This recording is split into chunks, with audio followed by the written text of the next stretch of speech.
Perbarisan Hari Kebangsaan tahun ini akan melibatkan lebih 1,200 peserta awam dalam kontingen perbarisan. Jumlah itu merupakan pelibatan awam terbesar dalam lebih sedekad. Perbarisan tahun ini juga akan merangkumi kontingen khas golongan kurang upaya.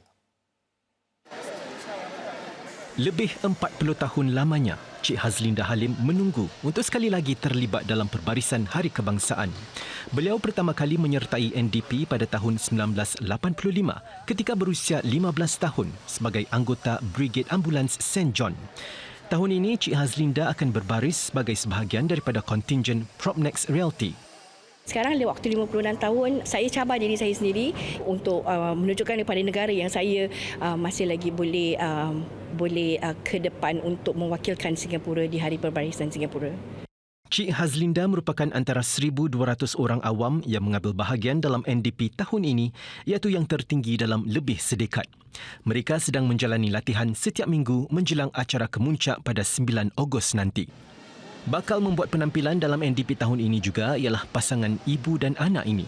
Berkongsi satu pentas serta sokongan anggota keluarga lain memberikan mereka semangat pada hari-hari latihan yang mencabar.